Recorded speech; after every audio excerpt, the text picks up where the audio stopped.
আমাৰ যেহেতু summer vacation start হ'ল গতিকে এই সামাৰ ভেকেশনটোত আমি ক্যালকুলাস সম্পৰ্কে অধ্যয়ন কৰিম গণিতত যিসকলে ভাল নম্বৰ পাম বুলি এই মন বান্ধিছে তেওঁলোকে ক্যালকুলাসৰ এই 35 নম্বৰটো উঠাবলৈ চেষ্টা কৰিব লাগিব বিশেষ টান নহয় কিন্তু কনসেপ্টছখিনি আমি যদি ভালকৈ আহৰণ কৰি ল'ব পাৰোঁ তেতিয়া আমি অতি সহজে এই 35 মাৰ্কছ কেৰি কৰিব পাৰিম তো আমি চাই লওঁ যে ক্যালকুলাস পাৰ্টটোত আমাৰ কি কি টপিক সোমাই আছে তো ইয়াৰ ফাৰ্ষ্ট পাৰ্টটো হ'ল ডিফাৰেন্সিয়েল ক্যালকুলাস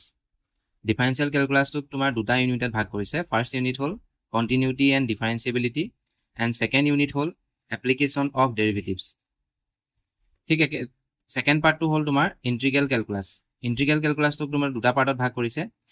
ইণ্টিগ্ৰেলছ আৰু দুই নম্বৰটো হ'ল এপ্লিকেশ্যন অফ ইণ্টিগ্ৰেলছ আৰু থাৰ্ড পাৰ্টটো হ'ল ডিফাৰেন্সিয়েল ইকুৱেশ্যন এতিয়া যদি আমি মাৰ্ক ডিষ্ট্ৰিবিউশ্যনটো চাওঁ কণ্টিনিউটি এণ্ড ডিফাৰেন্সিয়েবিলিটিত আমাৰ 8 মাৰ্কছ আহিব এপ্লিকেশ্যন অফ ডেৰিভেটিভত তোমাৰ 9 মাৰ্কছ আহিব ইণ্টিগ্ৰেল পাৰ্টটো ঠিক তেনেকৈ ইণ্টিগ্ৰেলছত 9 মাৰ্কছ আহিব এপ্লিকেশ্যন অফ ইণ্টিগ্ৰেলছত আহিব 4 মাৰ্কছ আৰু ডিফাৰেন্সিয়েল ইকুৱেশ্যন পাৰ্টটোত আহিব 5 মাৰ্কছ মানে গোটেইখিনি অভাৰঅল আমাৰ 35 মাৰ্কছ এই 35 মাৰ্কছ যদি আমি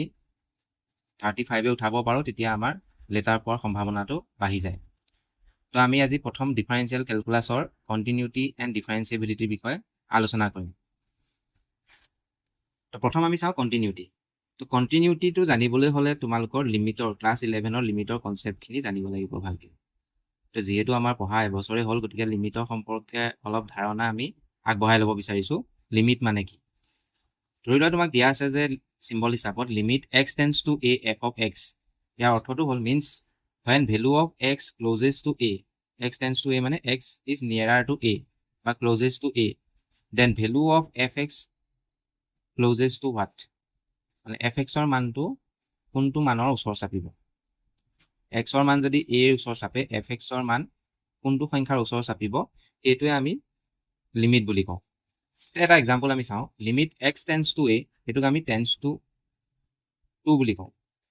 এই কাৰ্চিন দিয়াটোক আমি এনেকৈ যদি লিখোঁ ইয়াৰ মিনিংটো হ'ল x tends to 2 মানে xৰ মান 2 সংখ্যাটোৰ ওচৰ চাপিছে এতিয়া ইয়াৰ ভেলুটো যদি আমাৰ কথা কয় যে limit x tends to 2x plus 5 অৰ্থাৎ ইয়াৰ মিনিংটো হ'ল যে xৰ মান যদি 2 সংখ্যাটোৰ ওচৰ চাপে x plus 5ৰ মান কোনটো সংখ্যাৰ ওচৰ চাপিব তো তাক চাবৰ কাৰণে আমি 2টো ইয়াত বহাই চালে হ'ল যে 2 plus 5 অৰ্থাৎ ই 7 সংখ্যাটোৰ ওচৰ চাপিব তো সেইটোৱে হ'ল তোমালোকৰ লিমিট এতিয়া লিমিট কেলকুলেট কৰোঁতে আমি কেইটামান ষ্টেপ আমি মন কৰিব লাগিব প্ৰথম ষ্টেপটো হ'ল যে first we have checked whether the value of X directly put in the function or not যে আমি প্ৰথম অৱস্থাত চেক কৰিম যে যিটো এক্সৰ মান যিটো সংখ্যাৰ ওচৰ চপাৰ কথা কয় সেই সংখ্যাটো ডাইৰেক্টলি আমি ফাংচনটোত বহাব পাৰিম নে নোৱাৰিম ধৰি লোৱা তোমাক দিয়া আছে যেনিবা লিমিট এক্স টেন্স টু 2 ওপৰত আছে যেনিবা এক্স মাইনাছ 4 বা এক্স স্কুৱাৰ মাইনাছ 4 তলত দিয়া আছে এক্স মাইনাছ 2 এতিয়া আমি যদি 2টো ইয়াত ডাইৰেক্ট বহাবলৈ যাওঁ এইটো হৈ যাবগৈ 2 মাইনাছ 2 আৰু তলৰ পাৰ্টটোত ইয়াৰ ভেলুটো হৈ যাবগৈ 0 আৰু যিটো কোনো কাৰণত হ'ব নোৱাৰে যে গণিতত এটা কথা আছে যে ৰেচনেল ফাংচনবিলাকৰ তোমাৰ তলৰ অংশটো কেতিয়াও 0 হ'ব নোৱাৰে তো আমি ইয়াত 2টো ডাইৰেক্টলি ইয়াত আমি পুট কৰিব নোৱাৰোঁ তো ফাৰ্ষ্ট পাৰ্টটোতে আমি চেক কৰি ল'ম whether the value is directly put in the function or এইটো ক্ষেত্ৰত আমি ডাইৰেক্টলি পুট কৰিব পাৰিছিলোঁ কাৰণ ইয়াত কোনো ৰেষ্ট্ৰিকশ্যন নাই তলত কোনো কাৰণত 0 হোৱাৰ সম্ভাৱনা নাই কিন্তু এই ফাংচনটোৰ ক্ষেত্ৰত যদি আমি ভেলুটো পুট কৰোঁ এই তলত আমাৰ 0 হৈ যাব যিটো হ'ব নোৱাৰে গতিকে আমি ডাইৰেক্টলি পুট কৰিব পাৰিম নে নোৱাৰিম সেই বস্তুটো আমি প্ৰথম এনচিয়ৰ হৈ ল'ব লাগিব 2 নম্বৰ পইণ্টটো হ'ল if there is no' restriction then put the value of X যে যদি কোনো ৰেষ্ট্ৰিকশ্যন নাথাকে মানে তলত যদি কোনো কাৰণত 0 হোৱাৰ সম্ভাৱনা নাথাকে তেতিয়া আমি এক্সৰ মানটো ডাইৰেক্টলি পুট কৰি দিব পাৰিম if there is a restriction then use another way to find the value of limit যদি কোনো ৰেষ্ট্ৰিকশ্যন আছে ৰেষ্ট্ৰিকশ্যন মানে তলত যদি কিবা কাৰণত 0 হৈ গৈছে তেতিয়া আমি অকণমান অন্য ধৰণে তাৰ ভেলুটো নিৰ্ণয় কৰিবলৈ চেষ্টা কৰিম ইয়াৰ বাবে কেইটামান মেথড আছে ফেক্টৰাইজেশ্যন মেথড মানে উৎপাদক বিশ্লেষণ কৰিব লাগিব ৰেচনেলাইজেশ্যন মেথড মানে হৰ পৰিমেয়কৰণ কৰিব লাগিব আৰু লিমিটৰ কিছুমান ষ্টেণ্ডাৰ্ড ৰিজাল্ট আছে সেই ৰিজাল্টবিলাক আমি ব্যৱহাৰ কৰি লিমিটৰ মান উলিয়াব পাৰিম আৰু যিবিলাক ট্ৰিগনমেট্ৰিক ফাংচন আছে তাৰ কাৰণে কিছুমান ৰিজাল্টছ আছে সেই ৰিজাল্টছবিলাক ব্যৱহাৰ কৰি আমি লিমিট উলিয়াব পাৰিম তো প্ৰথম আমি এনচিয়ৰ হ'ম যে আমি এক্সৰ মানটো ডাইৰেক্টলি পুট কৰিব পাৰিম নে নোৱাৰিম যদি পাৰিম তেতিয়া ডাইৰেক্টলি বহাই দিব লাগিব যদি নোৱাৰোঁ তেতিয়া আমি তলৰ মেথডকেইটাৰ কোনোবা এটাৰ সহায় ল'ম এতিয়া আমি ওপৰতো কেছৰ যদি চাওঁ ইয়াত তোমাৰ 2টো ডাইৰেক্টলি বহাব নোৱাৰি কিন্তু আমি এটা কথা জানো যে ওপৰৰ অংশটো যদি ভালকৈ মন কৰোঁ এইটো তোমাৰ ফৰ্মুলাত পৰি আছে অৰ্থাৎ x স্কুৱেৰ মাইনাছ 4টোক আমি লিখিব পাৰোঁ x square minus 2 square divided by x minus 2 next আমি কি লিখিব পাৰোঁ লিমিট x টেন্স টু 2 এইটো হৈ যাবগৈ a square minus b square formula মতে x minus 2 into x plus 2 into x minus 2 divided by x minus 2 তো এই দুটা টাৰ্ম তোমাৰ কেঞ্চেল আউট হৈ গ'ল এতিয়া তুমি ডাইৰেক্টলি বহাব পাৰিবা কাৰণ যিটো অংশৰ কাৰণে তোমাৰ লিমিটত প্ৰব্লেম হৈ আছিলে সেই অংশটো ইয়াৰ পৰা ৰিমুভ হৈ গুচি গ'ল এতিয়া যদি আমি লিমিটৰ ভেলুটো ইয়াত পুট কৰি দিওঁ এক্সৰ জেগাত যদি 2টো পুট কৰি দিওঁ ইয়াৰ ভেলুটো হ'বগৈ 2 প্লাছ 2 ইকুৱেল টু 4 তো গতিকে 0 হৈ গ'লে তলত যদি অংশটো 0 হৈ যায় মানটো বহোৱাৰ লগে লগে তেতিয়া আমি অন্য ধৰণে কিবা কৰিবলৈ চেষ্টা কৰোঁ যাৰ কাৰণে তোমাৰ উৎপাদক বিশ্লেষণ কৰিব পাৰা পৰিমেয়কৰণ কৰিব পাৰা তাৰ যিবিলাক ষ্টেণ্ডাৰ্ড ভেলু আছে সেইবিলাক ইউজ কৰিব পাৰা আৰু ত্ৰিগোনোমেট্ৰিক ফাংচনবিলাকৰ কাৰণে যিবিলাক ৰিজাল্ট আছে সেই ৰিজাল্টবিলাক আমি কিছুমান ষ্টেণ্ডাৰ্ড ৰিজাল্ট তাৰ বিষয়ে চাই লওঁ প্ৰথমটো দিছে যে limit x tends to a x to the power n minus a to the power n divided by x minus a এইটো ফৰ্মত যদি থাকে ইয়াৰ ৰিজাল্টটো আমি ডাইৰেক্টলি লিখিব পাৰোঁ n a to the power n minus 1 খালি আমি এটা কথা মন কৰিব লাগিব nটো কি হ'ব লাগিব ৰেচনেল নাম্বাৰ বা পৰিমেয় সংখ্যা হ'ব লাগিব তো যেতিয়াই তুমি এই ফৰ্মটোত লিমিটৰ মান উলিয়াবলৈ পোৱা তেতিয়া ডাইৰেক্টলি তুমি এই বস্তুটো ব্যৱহাৰ কৰিব পাৰিবা মনত ৰাখিবা যে limit x tends to a ওপৰত থাকিব x to the power n minus a to the power n divided by x minus a is equal to আমি লিখিব পাৰিম n a to the power n minus 1 সেকেণ্ডটো চাওঁ আমি trigonometric ফাংচনবিলাকৰ ক্ষেত্ৰত যদি এনেধৰণে পোৱা limit x tends to 0 sin x by x ইয়াৰ ৰিজাল্টটো ডাইৰেক্টলি আমি 1 লিখিম এই ফৰ্মটোত যদি আমি ক'ৰবাত পাওঁ ইয়াৰ ৰিজাল্ট হ'ব 1 ঠিক একেধৰণে ইয়াত sin x নাথাকি যদি 2x sin 2x বাই 2x থাকে বা sin 3x বাই 3x থাকে সেই ফৰ্মটোৰ কথা ইয়াত কৈছে যে limit mx tends to 0 m যিকোনো নাম্বাৰ হ'ব পাৰে sin mx by mx is equal to ইয়াৰ ৰিজাল্টটো হ'ব 1 এইটো হ'ল জেনেৰেলাইজ ফৰ্ম ইয়াৰ পৰা এই বস্তুটো পোৱা হৈছে 4 নম্বৰটোত কৈছে যে limit x tends to 0 10x by x is equal to 1 হ'ব এইকেইটা আমি ক্লাছ 11ত ইতিমধ্যে পাই আহিছোঁ নেক্সট 5 নম্বৰটো কৈছে limit x tends to 0 a to the power x minus 1 divided by x যে যদি এক্সপনেনচিয়েল ফৰ্মত যদি এনেধৰণে থাকে এই ফৰ্মটো আমি মনত ৰাখিব লাগিব ক'ৰবাত আমাৰ কিবা কাৰণত ওলাব পাৰে যে limit x tends to 0 a to the power x minus 1 is equal two log a base e লিখিব পাৰি ইয়াৰ ওপৰত বেছ কৰি এইটো উলিয়াইছে যে limit x tends to 0 e to the power x minus 1 divided by x এইটো ফৰ্মত যদি থাকে ইয়াতো লিখিব পাৰি লগ e বেছ e যাৰ ৰিজাল্টটো হ'ল 1 7টো যদি limit x tends to 0 log of 1 plus x divided by x is equal to ইয়াৰ ভেলুটো হ'ব 1 এই লাষ্টৰ তিনিটা মানে 5 6 7 এইকেইটা আমাৰ টেক্সট বুকত উল্লেখ নাই কিন্তু কিবা কাৰণত এন্ট্ৰেন্স এক্সামত তোমালোকে পাব পাৰা তো তাৰ কাৰণে তোমালোকক এক্সট্ৰাকৈ দিয়া হৈছে এন্ট্ৰেন্সৰ কাৰণে দৰকাৰ বা কেতিয়াবা আমাক কিবা কাৰণত দি দিব পাৰে গতিকে আমি ৰিজাল্টকেইটা মনত ৰাখিবৰ কাৰণে চেষ্টা কৰিম যে limit x tends to 0 a to a power x minus 1 divided by x যদি থাকে ইয়াক লিখিব পাৰি log a base e limit x tends to 0 e to the power x minus 1 divided by x থাকিলে ইয়াৰ ৰিজাল্ট হ'ব 1 limit x tends to 0 log of 1 plus x divided by x ইয়াৰ ভেলুটো হ'ব 1 এবাৰ আমি নেক্সট পাৰ্টটোলৈ যাওঁ ইয়াত কৈছে যে if the function fx is given in the form of less than and greater than যদি ফাংচন এটা তোমাৰ লেছ দেন আৰু গ্ৰেটাৰ দেন ফৰ্মত দিয়া থাকে মানে ধৰি লোৱা fx is equal to ax plus b if x less than a বা cx plus d if x greater than equal to a এইটো ফৰ্মত যদি তোমাক ফাংচন এটা দিয়া থাকে তেন্তে তুমি এই পইণ্টত যদি লিমিট উলিয়াবলৈ যোৱা তেতিয়া তোমাৰ লেফ্ট হেণ্ড লিমিট আৰু ৰাইট হেণ্ড লিমিট তুমি দুইটা উলিয়াই দেখুৱাব লাগিব then we have to find the left hand limit and right hand limit at point a যে তোমাক যদি ফাংচনটো লিমিট উলিয়াবলৈ দিয়ে যে limit x tends to a f of x এইটো যদি উলিয়াবলৈ দিয়ে যিটো পইণ্টত তোমাক ডিফাইন কৰা থাকে লেছ দেন গ্ৰেটাৰ দেন সেই পইণ্টটোত লিমিট উলিয়াবলৈ দিলে তুমি লেফ্ট হেণ্ড লিমিট আৰু ৰাইট হেণ্ড লিমিট দুইটা পাৰ্ট আমি উলিয়াই দেখুৱাব লাগিব তো লেফ্ট হেণ্ড লিমিটৰ চিম্বল হ'ল limit x tends to a minus এনেকৈ লিখা হয় এই ওপৰত মাইনাছ চিন্তা দিয়া হয় f অফ x আৰু ৰাইট হেণ্ড লিমিট উলিয়াওঁতে limit x tends to a plus এই ওপৰত প্লাছ চিন্তা দিয়া হয় f অফ x ইয়াৰ মিনিংটো আমি কাষত লিখিছোঁ যে limit x tends to a minus অৰ্থাৎ আমি এই নাম্বাৰটো যদি লেফ্ট ছাইডৰ পৰা চাওঁ তেতিয়া যিবিলাক ভেলু হ'ব সেই ভেলুবিলাক সদায় 8কে সৰু হ'ব আৰু x tends to a plus মানে ৰাইট ছাইডৰ নাম্বাৰবিলাক যদি চোৱা সেই নাম্বাৰবিলাক সদায় 8কে ডাঙৰ হ'ব মানে a প্লাছ হ'লে x greater than a minus হ'লে x লেছ দেন a নেক্সটটো চাওঁ in case of modulus function মানে fx is equal to mod of x আৰু greatest integer function fx is equal to square bracket x এই function দুটাৰ ক্ষেত্ৰতো limit উলিয়াবলৈ আমি লেফ্ট হেণ্ড লিমিট আৰু ৰাইট হেণ্ড লিমিট দুইটা উলিয়াব লাগিব কাৰণ দুইটা ছাইডে তাৰ বিহেভিয়াৰটো বেলেগ বেলেগ তো সেইকাৰণে আমি মডুলাছ ফাংচন বা গ্ৰেটেষ্ট ইণ্টিজাৰ ফাংচন য'তেই নাপাওঁ তাৰ লিমিট উলিয়াবলৈ যদি কয় তেতিয়া লেফ্ট হেণ্ড লিমিট আৰু ৰাইট হেণ্ড লিমিট তুমি দুইটা উলিয়াই এবাৰ নেক্সট পইণ্টটো চাওঁ if left hand limit is equal two right hand limit if left hand limit is equal to right hand limit then limit exists at that point যে যদি আমি ফাংচন এটাৰ লেফ্ট হেণ্ড লিমিট আৰু right hand limit সমান পাওঁ তেতিয়া আমি ক'ব পাৰিম যে সেই পইণ্টটোত ফাংচনটোৰ আমি লিমিটৰ মান পাম লিমিট এক্সিষ্ট মানে লিমিটৰ মান পোৱা যাব আৰু যদি কিবা কাৰণত দুইটা মান সমান নহয় লেফ্ট হেণ্ড লিমিট আৰু ৰাইট হেণ্ড লিমিট ইকুৱেল নহয় তো এই ক্ষেত্ৰত আমি সেই পইণ্টটোত লিমিট এক্সিষ্ট নকৰে বুলি ক'ম বা লিমিটৰ মান আমি নাপাওঁ বুলি ক'ম তো এইটো এটা খুবেই ইম্পৰ্টেণ্ট পইণ্ট যেতিয়া তুমি লেফ্ট হেণ্ড লিমিট আৰু ৰাইট হেণ্ড লিমিট উলিয়াবা তেতিয়া তুমি চাবা যে whether it is equal or not যদি ইকুৱেল হয় তেতিয়া লিমিট এক্সিষ্ট কৰিব যদি নট ইকুৱেল হয় তেতিয়া লিমিট এক্সিষ্ট নকৰে নেক্সটটো চাওঁ in case of polynomial function for finding the limit we directly put the value of x polynomial function মানে আমাৰ এইবিলাক x square plus twice x plus 1 তো ইয়াৰ যদি লিমিট আমি উলিয়াবলৈ যাওঁ তেতিয়া ইয়াত কোনো ৰেষ্ট্ৰিকশ্যন নাই আমাৰ তলত কোনো কাৰণত 0 হোৱাৰ চান্স নাই তো তাই আমি ডাইৰেক্টলি ইয়াৰ ভেলু মানটো পুট কৰি দিব পাৰিম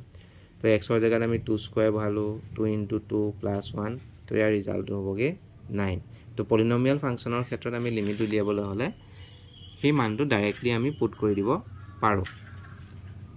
ঠিক একেধৰণে এইটো ক্ষেত্ৰত যদি চাওঁ limit x tends to 0 x³ + 3x² + 3x + 1 ইয়াৰ ক্ষেত্ৰতো আমি কোনো ৰেষ্ট্ৰিকশ্যন নাই গতিকে মানটো আমি ডাইৰেক্টলি পুট কৰি দিব পাৰোঁ তো ইয়াৰ ভেলুটো হ'বগৈ 1 তো কেইটামান কুৱেশ্যনছ আমাক দিয়া আছে প্ৰেক্টিছ কৰিবৰ কাৰণে limit x tends to 4x + 3 divided by x - 2 তো ইয়াৰ আমি লিমিট উলিয়াব লাগে তো প্ৰথম আমাক ষ্টেপটোত কি কৈছিলে যে আমি মানটো ডাইৰেক্টলি বহাব পাৰিম নে নোৱাৰিম চেক কৰি চাব লাগে তো ইয়াত যদি মই xৰ জেগাত 4 বহাই দিওঁ তলৰ পাৰ্টটোত 4 - 2 এইটো আমাৰ 0 হোৱা নাই গতিকে 0 নহ'লে আমি ডাইৰেক্টলি বহাব পাৰিম মানে ইয়াক আমি লিখিব এনেকৈ পাৰিম যে লিমিটটো আমি ডাইৰেক্টলি ইয়াত বহাই দিব পাৰিম তো গতিকে আমি xৰ জেগাত যদি মানটো পুট কৰি দিওঁ 4 × 4 + 3 ডিভাইডেড বাই 4 - 2 অৰ্থাৎ ইয়াৰ মান হ'বগৈ 16 + 3/2 অৰ্থাৎ 19/2 তো ইয়াত আমি চালোঁ যে 4টো আমি ডাইৰেক্টলি পুট কৰিব পাৰিম কাৰণ ইয়াত তলত 0 হৈ নাযায় গতিকে আমি তেনে ক্ষেত্ৰত ডাইৰেক্টলি লিমিটৰ ভেলু পুট কৰিব পাৰিম ছেকেণ্ড কণ্ডিশ্যনটো চাওঁ এতিয়া আমি চাম যে এই ফাংচনটোত আমি এক্সৰ ভেলুটো লিমিট ভেলুটো আমি পুট কৰিব পাৰিম নে নোৱাৰিম তো 2টো যদি বহাই দিয়ে 2 স্কুৱেৰ হৈ যাব 4 4 - 4 0 হৈ যাব তো 0 হ'লে আমি অন্য পদ্ধতিৰ সহায় ল'ব লাগিব অৰ্থাৎ আমি উৎপাদক বিশ্লেষণৰ সহায় ল'ম যে লিমিট x টেন্স টু 2 ইয়াক আমি তলৰ অংশটো যদি চাওঁ x² - 2² হৈ যাব ইয়াক যদি মধ্যমপদ বিভাজন কৰোঁ তেতিয়া এইটো হ'ব 3x² ওপৰত আমি লিখিব পাৰিম 6 - 5x 10 হৈ গ'ল বা limit x tends two 2 3x² 6x + 5x 2 আৰু তলতো a² - b² ফৰ্মুলাত আছে অৰ্থাৎ a + b a - b অৰ্থাৎ x + 2 x - 2 লিখিব পাৰিবা আমি নেক্সট যদি ওপৰৰ পাৰ্টটোত কমন ল'ব চেষ্টা কৰোঁ প্ৰথম দুটা পদৰ পৰা তো এইটো 3x কমন ল'লে এইটো হ'ব x - 2 পাছৰ দুটাৰ পৰা যদি 5 কমন লোৱা এইটো হ'ব x - 2 তলত হ'ল x + 2 × x - 2 এতিয়া আমি x - 2টো যদি ডাইৰেক্টলি কমন লওঁ ওপৰৰ পাৰ্টটোত তেতিয়া হ'বগৈ তোমাৰ x - 2 কমন লৈ ল'লে এইটো হ'ব 3x + 5 divided by x + 2 x minus 2 x minus 2 কেঞ্চেলেই গ'ল এতিয়া তুমি 2 টো ডাইৰেক্টলি ইয়াত বহাব পাৰিবা ডাইৰেক্টলি যদি ইয়াত বহাই দিয়া তেতিয়া ভ্যালু হ'বগে 3 into 2 plus 5 এটা হ'ব 2 plus 2 অৰ্থাৎ ইয়াৰ ভ্যালুটো হ'ব 11 হ'ব ওপৰত তলত হ'ব 4 তো এই ধৰণে আমি চেক কৰিম whether the point directly put in the function or not if there is a 0 in the lower part of the function then we can use another method next আমি চাওঁ ইয়াৰ লিমিট আমি উলিয়াব লাগে 0 আমি ডাইৰেক্ট বহাব নোৱাৰো ইয়াত তো আমি অন্য পদ্ধতিৰ সহায় ল'ব লাগিব তো এনেকুৱা আমাৰ বৰ্গমূল চিন থাকিলে মানে অপৰিমেয় সংখ্যাবিলাক যদি থাকে আমি সদায় পৰিমেয়কৰণ কৰিবলৈ চেষ্টা কৰিম মানে ইয়াক যদি লিখোগে আমি 1 plus x minus 1 ইয়াক আমি root over 1 plus x plus 1 এ পূৰণ কৰি দিওঁ যাতে আমি a plus b a minus b ফৰ্মত পেলাই a square minus b square ফৰ্মুলাটো ইউজ কৰিব পাৰোঁ তো তলত ওপৰত পূৰণ কৰিলে তলতো পূৰণ কৰিব লাগিব সেইটো হ'ল is equal to limit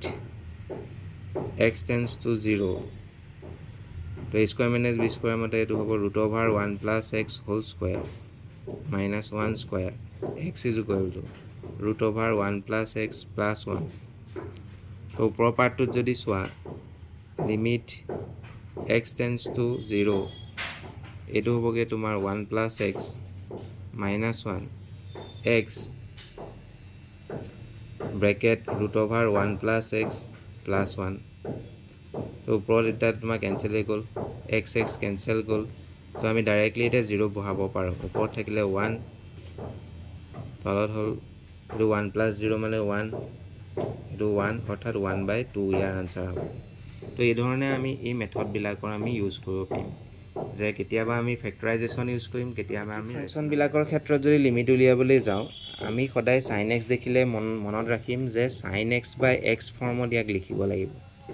তো তাৰ কাৰণে আমি এটা কাম কৰোঁ যে x টোৱে ওপৰ হৰ আৰু লব দুইটাকে হৰণ কৰি দিওঁ অৰ্থাৎ ইয়াক আমি যদি হৰণ কৰোঁ লিখিব পাৰিম ax by x ইয়াক যদি হৰণ কৰা x cos x divided by x ইয়াক যদি হৰণ কৰা b sin x divided by x কেলে হৰণ কৰিছো যে আমি sin x by x ফৰ্মত লিখিব বিচাৰিছো যাতে তাৰ ৰিজাল্টটো আমি 1 লিখিব পাৰো তো ইয়াত যদি চাওঁ এটা আমাৰ কেনসেল হৈ গুচি গ'ল এই দুটা কেনসেল গুচি গ'ল তো মোৰ হাতত থাকিলেগে limit x tends to 0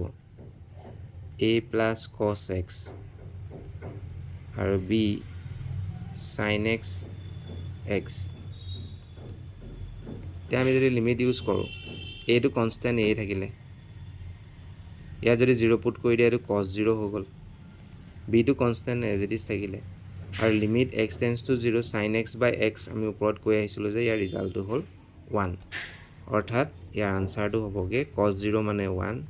divided by b মানে a plus 1 divided by b হ'ব তাৰ আনসাৰটো যে যতে আমি sin x দেখিম তাক sin x by x ফৰ্মত লিখিব চেষ্টা কৰিম যেতে limit x tends to 0 sin x by x আমি ৰিজাল্ট 1 পুট কৰিব পাৰো তো এই ক্ষেত্ৰত আমি এটো ক্ষেত্ৰত আমি 1 হৈ যাবগে লিমিট যদি লৈ লওঁ ইয়াত এটো 1 হৈ গ'ল এটো হ'ল a cos 0 অৰ্থাৎ a plus 1 divided by b এতিয়া আমি নেক্সট টু চাওঁ যে limit x tends to 0 cos x divided by pi minus x তো ইয়াত আমি চালো যে 0 বহালে কোনো আমাৰ দিগদাৰ নাই 0 নহয় তো ইয়াত আমি ডাইৰেক্টলি 0 বহাই দিওঁ তো ওপৰত হ'ল cos 0 তলত হ'ল pi minus 0 অৰ্থাৎ cos 0 মানে 1 তলত থাকিলে pi ইয়াৰ আনসাৰটো হ'ব 1/pi তো ডাইৰেক্টলি বহাব পাৰিলে ডাইৰেক্টলি বহাই দিব লাগে যদি বহাব নহয় তেতিয়া আমি অন্য ধৰণে কৰিবলৈ চেষ্টা কৰিম এতিয়া আমি কোৱেশ্চন নম্বৰ 6 টোৰ ক্ষেত্ৰত যদি চাওঁ limit x tends to pi by 2 10 twice x divided by x minus pi by 2 ইয়াত আমি pi by 2 মানটো যদি চাওঁ ডাইৰেক্টলি আমি বহাব নোৱাৰো pi by 2 যদি ইয়াত বহাবলৈ যাওঁ তেতিয়া আমাৰ 0 হৈ গুচি যাব তো আমি এটা কাম কৰো যে যোনটো পাৰ্ট আমাৰ 0 হৈছে সেই পাৰ্টটো জায়গাত আমি বেলেগ এটা বস্তু ধৰি লওঁ মানে x minus pi by 2 জায়গাত মই কি লিখিম বুলি কলো y এতিয়া আমি লিমিটটো চেঞ্জ কৰিব চেষ্টা কৰোঁ যে এক্সৰ মান যদি এটা সময়ত π/2 হৈ যায়গৈ y মানটো কি হৈ যাব এই মানটো যদি π/2 বহাই দিওঁগৈ y ভেলুটো কি হৈ যাব 0 হৈ যাব মানে x যদি π/2 ওচৰ চাপে y টো 0 ওচৰ চাপিব অৰ্থাৎ এইটো হ'বগৈ লিমিট y টেন্ডছ টু 0 10 2 থাকিলে তো ইয়াৰ পৰা যদি আমি এক্সৰ মানটো উলিয়াই লওঁ এই কুৱেশ্যনটোৰ পৰা এক্সৰ মান কি পাবা x ইজ ইকুৱেল টু লিখিব পাৰিবা π/2 প্লাছ y লিখিব পাৰিবা তো ইয়াত যদি লিখি দিয়া π/2 প্লাছ y আৰু তলত হ'লগৈ y তো লিমিট y টেন্ডছ টু 0 2টো যদি মাল্টিপ্লাই কৰি দিয়া 2য়ে যদি ইয়াক মাল্টিপ্লাই কৰি দিয়া 2টো কেঞ্চেল কৰিলে পাই থাকিলে আৰু 2টো ভিতৰলৈ ভৰাই দিলে টুৱাইছ y হৈ গ'ল এইটো পালাগে অৰ্থাৎ আমি লিখিব পাৰিম যে লিমিট y টেন্ডছ টু 0 আমি এটা কথা জানো যে পাই প্লাছ 2y মানে আমাৰ এইটো কোনটো কোৱাড্ৰেণ্টত থাকিব 180 ডিগ্ৰী প্লাছ হ'লে এইটো আমি জানো ফাৰ্ষ্ট ছেকেণ্ড থাৰ্ড ফ'ৰ্থ তো এইখিনিলৈকে হ'ল তোমাৰ 180 পাই মানে হ'ল 180 প্লাছ 2 মানে তুমি থাৰ্ড কোৱাড্ৰেণ্টত থাকিব আৰু থাৰ্ড কোৱাড্ৰেণ্টৰ আমাৰ ACC ৰুল মতে ইয়াত সকলোবিলাক ৰেচিঅ' পজিটিভ ইয়াত চাইন আৰু কছেক পজিটিভ ইয়াত টেন পজিটিভ ইয়াত কছ আৰু চেক পজিটিভ তো 10 ৰেচিঅ'টো ইয়াত পজিটিভ হয় গতিকে এইটো 10 তুমি লিখিব পাৰিবা 10 টুৱাইছ y মানে 10 পাই প্লাছ 2y ইকুৱেল কি লিখিব পাৰিম 10 টুৱাইছ y লিখিব পাৰিম ডিভাইডেড বাই y হ'ব তো আমি যদি চাওঁ যে ইয়াত 2y আছে গতিকে ইয়াতো যদি মই 2টো লিখি দিব পাৰোঁ ইয়াৰ ৰিজাল্টটো আমি 1 লিখিব পাৰিম তো ইয়াত মই 2 এটা আনি ল'লোঁ নিজৰ ইচ্ছামতে 2টো আহিব এনেই আহিব নোৱাৰে গতিকে তাক বেলেঞ্চ কৰিবৰ কাৰণে ইনটু 2 লগাই দিলে যাতে কেঞ্চেল গুচি যায় এতিয়া আমি এই পাৰ্টটোৰ আনচাৰটো হ'ব ফৰ্মুলা মতে 1 আৰু লগত থাকিলে 2 অৰ্থাৎ ইয়াৰ আনচাৰটো হ'বগৈ 2 তো কেতিয়াবা আমি লিমিটৰ মান ডাইৰেক্টলি যদি বহাব নোৱাৰোঁ তেতিয়া আমি ফাংচনটোৰ ভেৰিয়েবলটো চেঞ্জ কৰিব চেষ্টা কৰিম তো ইয়াৰ ক্ষেত্ৰত আমি x প্লাছ π/2টো আমি yলৈ কনভাৰ্ট কৰি দিলোঁ আৰু yলৈ চেঞ্জ হোৱাৰ লগে লগে তাৰ লিমিটৰ ভেলুটো চেঞ্জ হ'ব যে x যদি π/2 ওচৰ চাপে yটো 0 হৈ যাব কাৰণ xৰ জেগাত যদি মই π/2 বহাই দিওঁ y ভেলু 0 হৈ গুচি যাব তো গোটেই ভেৰিয়েবলবিলাক মই yলৈ চেঞ্জ কৰিবলগীয়া হ'ব x π/2 হ'লে y 0 হ'ব সেইটো লিখিলা 2 হ'ল xৰ মানটো তুমি বহাব লাগিব চেঞ্জ কৰিব লাগিব ইয়াৰ পৰা ওলাব π/2টো যদি তুমি ইফালে লৈ যোৱা π/2 প্লাছ y হৈ গ'ল তো 2টো যদি মাল্টিপ্লাই কৰি দিয়া এইটো হ'ব পাই প্লাছ 2y আৰু পাই প্লাছ 2y মানে কি লিখিব পাৰি 10 2y লিখিব পাৰি ডিভাইডেড বাই y আছিলে গতিকে ইয়াৰ এইটো 2y থাকিলে এইটো 2y থাকিব লাগিব তেতিয়াহে 1 লিখিব পাৰিবা তো ইয়াত 2 এটা আনি ল'লোঁ তাক নাইকিয়া কৰিবৰ কাৰণে এইটো 2 লগাই দিলোঁ এই ৰিজাল্টটো হ'ল তোমাৰ 1 লগত থকা 2টোৰ লগত ফাইনেল আনচাৰটো হ'বগৈ 2 তো একেধৰণে তোমালোকে কুৱেশ্যন নাম্বাৰ 8টো কৰি চাবা ইয়াতো লিমিটটো আমি চেঞ্জ কৰিব লাগিব কাৰণ পাই মানটো যদি ইয়াত বহাই দিওঁ 0 হৈ গুচি যাব এইবাৰ আমি লিমিটৰ কেইটামান প্ৰপাৰ্টিজ চাই লওঁ যে limit x tends to a fx plus gx যদি থাকে দুটা ফাংচন যদি যোগ বা বিয়োগ হৈ থাকে তেতিয়া লিমিটটো তুমি দুইটা ফাংচনৰ লগত লগাই দিব পাৰিবা মানে limit x tends to a fx plus gxটোক আমি কি লিখিব পাৰোঁ limit fx plus limit gx লিখিব পাৰি লিমিট fx মাইনাছ যদি gx থাকে ইয়াতো একেই হ'ব limit fx minus limit gx লিখিব পাৰি যদি পূৰণ হৈ থাকে তেতিয়াও একেই হ'ব তেতিয়া limit fx into limit gx লিখিব পাৰি যদি হৰণ হৈ থাকে তেনেকুৱা হ'ব লিমিট fx ডিভাইডেড বাই লিমিট gx লিখিব পাৰি আৰু দুটামান প্ৰপাৰ্টিজ আছে এক্সট্ৰা আমি চাই লওঁ যদি এনেকৈ থাকে fx whole to the power n থাকে তেতিয়া লিমিটটো তুমি ভিতৰলৈ ভৰাই দিব পাৰিবা মানে এনেকৈ লিখিব পাৰিবা limit x tends to a fx whole to the power n লিখিব পাৰি মানে পাৱাৰটো বাহিৰতে থাকিব জাষ্ট আমি লিমিটটো ইয়াৰ ভিতৰলৈ এণ্টাৰ কৰি দিওঁ আৰু যদি কনষ্টেণ্ট কোনোবা এটা ফাংচনৰ লগত মাল্টিপ্লাই হৈ থাকে তাৰ লিমিটৰ লগত কোনো সম্পৰ্ক নাথাকে গতিকে সি বাহিৰলৈ গুচি আহিব মানে কেটো বাহিৰ হৈ গুচি যাব অকল লিমিটটো fx ল'বলগীয়া হ'ব পাৰে লিমিট উলিওৱাৰ ক্ষেত্ৰত আমাৰ বাকীবোৰ মেথড যদি ফেইল কৰে বাকীবোৰ মেথডৰ সহায়ত যদি আমি লিমিট উলিয়াব নোৱাৰোঁ তেতিয়া আমি এই থিয়ৰামটোৰ সহায় ল'ম চেণ্ডউইচ থিয়ৰাম মানে ইয়াত তোমাৰ তিনিটা ফাংচন থাকিব fx gx আৰু hx যদি fx less than equal to gx হয় gx less than equal to hx হয় তেতিয়া তুমি লিখিব পাৰিবা limit fx limit hx is equal to যদি l হয় মানে এই ফালৰ ফাংচনটোৰ লিমিট আৰু এই লাষ্টৰ ফালৰ ফাংচনটোৰ লিমিট যদি একেটাই পোৱা তেতিয়া মাজৰ ফাংচনটোৰ লিমিটটো তোমাৰ একেটা মানে হ'ব তো স্যান্ডউইচ থিওৰামটো আমি কেতিয়া কেতিয়া এপ্লাই কৰিম যেতিয়া ফাংচনবিলাক এনেকুৱা ধৰণে থাকিব x sin of 1/x তুমি x ৰ জায়গাত 0 বহাই দিব নোৱাৰা 1/0 হ'ব নোৱাৰিব যদি থাকে x square cos 1/x দেখিলে মনত পৰিব যে এইটো স্যান্ডউইচ থিওৰাম আমি ইউজ কৰিব লাগিব তো ট্ৰিগোনোমেট্ৰি ফাংচনবিলাকৰ ক্ষেত্ৰত কি হয় যে sin 1/x যিকোনো সাইন ফাংচন সদায় দুটা ভ্যালুৰ মাজতে থাকিব whether it is -1 or +1 or in between মানে -1 less than equal to sin 1/x less than equal to 1 হ'ব মানে sin x ৰ মান এই -1 আৰু +1 ৰ মাজতে ঘূৰি থাকিব এতিয়া আমাৰ ইয়াত লাগে x এটা মাল্টিপ্লাই কৰিব লাগে গতিকে গোটেই কেইটাৰ লগতে x মাল্টিপ্লাই কৰি দিলে তো -x হ'ল এটো x sin 1/x হৈ গ'ল এটো x হৈ গ'ল এতিয়া আমি -x ৰ যদি লিমিট লওঁ x টেন্ডস টু 0 ক্ষেত্ৰত ইয়াৰ ভ্যালু 0 হ'ব আগত মাইনাস থকা প্লাস থকা কোনো মিনিং নকৰে লাষ্টৰটো x আছিলে তাৰো যদি লিমিট লোৱা 0 পালা মানে এই দুটাৰ প্ৰথমটোৰ লিমিট আৰু লাষ্টৰটোৰ লিমিট একেই হৈ গ'ল তেতিয়া আমি কৈছিলো যে মাজৰটোৰ লিমিটটো একেই হ'ব বাই স্যান্ডউইচ থিওৰাম তো ইয়াটো হ'ব limit x tends to 0 x sin of 1/x is equal to 0 হৈ যাব according to স্যান্ডউইচ থিওৰাম যদি ফাংচন এটা আমি এনে ধৰণে লিখিব পাৰো তিনটা ফাংচনৰ লেস দেন গ্ৰেটাৰ দেন ফৰ্মত লিখিব পাৰো প্ৰথমটোৰ আৰু লাষ্টৰটোৰ যদি লিমিট ভ্যালু একেটাই পাই যোৱা তেতিয়া মাজৰ ফাংচনটোৰ লিমিটটো একেটাই হ'ব according to this theorem sandwich theorem খুব এটা ইম্পৰ্টেন্ট আমাৰ টেক্সট বুকৰ এটা কোৱেশ্চনো আছে এনেকুৱা ধৰণে তো আমি এই বস্তুটো তাত এপ্লাই কৰিব লাগিব একে ধৰণে তুমি এটো কৰিব পাৰা cosৰ মানটো ঠিক তেনেকে -1 আৰু +1 ৰ মাজত থাকিব এটো গতে কৰা গতে তো তাত তুমি -1 less than equal to cos 1/x less than equal to 1 হ'ল তো ইয়াত যেহেতু ইয়াৰ আগত x স্কয়াৰ পূৰণ হৈছে গতিকে x স্কয়াৰ পূৰণ কৰি দিয়া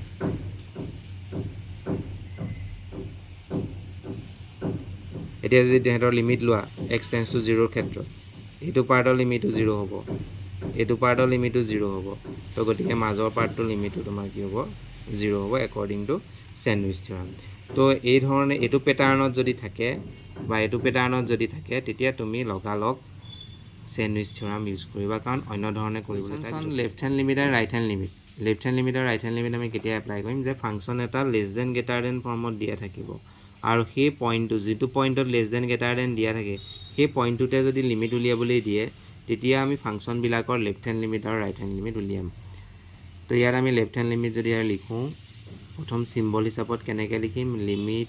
ইয়াত 0 ৰ ক্ষেত্ৰত উলিয়াবলৈ গৈছে গতিকে x টেন্ডস টু 0 ওপৰত আমি ওপৰতে মাইনাস চিন নিচিনা সিম্বল এটা দিব লাগিব f of x তো ইয়াৰ কথা হ'ল x টেন্ডস টু 0 মাইনাস মানে x less than 0 ঠিক তেনেকৈ ৰাইট হ্যান্ড লিমিট যদি লিখো কেনেকৈ লিখিম সিম্বলৰ হিচাপত limit x tends to 0 plus হ'ব f of x মানে ইয়াৰ অৰ্থটো হ'ল x ৰ মান 0 তকে ডাঙৰ তে 0 তকে সৰু হলে আমি fx কি লম বুলি কৈছে ইয়াত কি লবলৈ কৈছে twice x plus 3 তো ইয়াতো চোৱা limit x tends to 0 minus তো ইয়াৰ ক্ষেত্ৰত ললা twice x plus 3 তো ইয়াত যদি তুমি 0 বহাই দিয়া কাৰণ কোনো ৰেষ্ট্ৰিকশন নাই 2 into 0 plus 3 অৰ্থাৎ ইয়াৰ আনসাৰটো হ'ব তোমাৰ 3 ঠিক একেটা কামে যদি ৰাইট হ্যান্ড লিমিটৰ ক্ষেত্ৰটো কৰা limit x tends to 0 plus f of x কি দিয়া আছে 3x plus 1 ইয়াতো যদি তুমি 0 বহাই দিয়া ইয়াৰ ৰিজাল্টটো 3 পাবা তো গতিকে দুইটা সাইডৰ লিমিট সমান মানে আমি লিখিব পাৰো যে LSL is equal to RSL sorry LSL is equal to RSL is equal to কি পালা 3 তো therefore limit x tends to 0 মানে ফাংচনটোৰ লিমিট ভ্যালু কিমান হ'ব 3 হ'ব দুইটা সাইডৰ লিমিট সমান হ'ব লাগিব সেই ভ্যালুটোৱে ফাংচনটোৰ লিমিট হ'ব একে ধৰণে এই কোৱেশ্চনটো তোমালোকে সলভ কৰিব পাৰিবা ইয়াতো 1 ৰ ক্ষেত্ৰত কৈছে তো সিম্বল হিচাপত আমি কেনেকৈ লিখিম left hand limit x tends to 1 minus f of x আৰু ৰাইট হ্যান্ড লিমিটটো কেনেকৈ লিখিম limit x tends to 1 plus of f of x মানে 1তকৈ সৰু লেফ্ট হেণ্ড বুলি ক'লে। তো অৰ্থাৎ fx কি ল'ব লাগিব ইয়াত 1তকৈ সৰু হ'লে x স্কুৱাৰ মাইনাছ 1। তো ইয়াত যদি তুমি 1 ভৰোৱা 1 স্কুৱাৰ মাইনাছ 1 হয়তো 0 হৈ যাব। তো ইয়াৰ ৰাইট হেণ্ড লিমিট যদি উলিওৱা limit x tends two 1 plus এইটো হ'ব মাইনাছ x স্কুৱাৰ মাইনাছ 1। তো ইয়াত যদি 1 পুট কৰা মাইনাছটো আকৌ পাই আছে এক্সৰ জেগাত 1 পুট কৰিলা এইটো হ'ল। তো -1 অৰ্থাৎ এইটো হ'বগৈ -2। তো এই ক্ষেত্ৰত আমি কি দেখিলোঁ LHL is not equal to RHL. So limit x tends to 1 f of x আমি লিখিম does not exist. তো তেনেই সহজ, জাষ্ট আমি লেফ্ট হেণ্ড ৰাইট হেণ্ড উলিয়াম আৰু সমান যদি হয় লিমিট পাবা, সমান নহ'লে লিমিটৰ মান নোপোৱা। সেইটোৱে আমি জাষ্ট লজিকটো ইউজ কৰিব লাগে। তো এইটো ফাংচনৰ ক্ষেত্ৰতো একেই হ'ব। আমি কি কৰিম মডুলাছ ফাংচনৰ সহায় ল'ম। আমাৰ ফাংচনটো কি দিছে যে fx is equal to x by mod x when x not equal to 0 আৰু এইটো ভেলু দিছে 0 when x is equal to 0. তো mod ফাংচন থাকিলে সদায় তাৰ বিহেভিয়াৰটো বেলেগ বেলেগ হয়। যে mod x is equal to তুমি প্লাছ x লিখিব পাৰা if x less than greater than 0 আৰু mod xৰ ভেলুটো তুমি মাইনাছ x লিখিব পাৰিবা যদি x less than 0 হয়। তো এই ডেফিনেশ্যনটো আমি ইউজ কৰিম মডুলাছৰ ক্ষেত্ৰত। তো ফাংচনটো আমি ৰিডিফাইন যদি কৰোঁ ইয়াক এনেকৈ লিখিম আমি fx লেছ দেন 0 ক্ষেত্ৰত যদি চাওঁ মানে x লেছ দেন যদি 0 হয় তেতিয়া আমি mod xৰ জেগাত আমি মাইনাছ x বহালোঁ। তো এটা কেঞ্চেল গ'ল অৰ্থাৎ এইটো হ'ল -1। যদি মই গ্ৰেটাৰ দেন 0 ক্ষেত্ৰত কনচিডাৰ কৰোঁ তেতিয়া mod xৰ ভেলুটো প্লাছ x হ'ব, x বাই x 1 হ'ব আৰু 0 হ'লে তাৰ ভেলুটো 0 হ'ব বুলি কুৱেশ্যনটোতে দিয়া আছে। তো ইয়াক আমি ৰিডিফাইন কৰিলোঁ যে যেতিয়া তুমি মডুলাছ দেখিবা তুমি গম পাবা যে তাক লেছ দেন গ্ৰেটাৰ দেন ফৰ্মত আমি লিখিব পাৰিম ইউজিং দিছ ডেফিনেশ্যন। এইটো হ'ল মডুলাছৰ ডেফিনেশ্যন, ক্লাছ 11তে আছে। গতিকে আমি ফাংচনটো এনেধৰণে লিখিব পৰা হৈ গ'লোঁ। লেছ দেন গ্ৰেটাৰ দেন ফৰ্মত সি গুচি আহিলে, গতিকে আমি কি উলিয়াম তাৰ লেফ্ট হেণ্ড লিমিট আৰু ৰাইট হেণ্ড লিমিট উলিয়াম। লেফ্ট হেণ্ড লিমিটৰ ক্ষেত্ৰত কি লিখিম limit x tends to 0 minus f of x আৰু ইয়াৰ ক্ষেত্ৰত কি লিখিম limit x tends to 0 plus f of x। তো লেছ দেন 0 হ'লে fx কি ল'ব কৈছে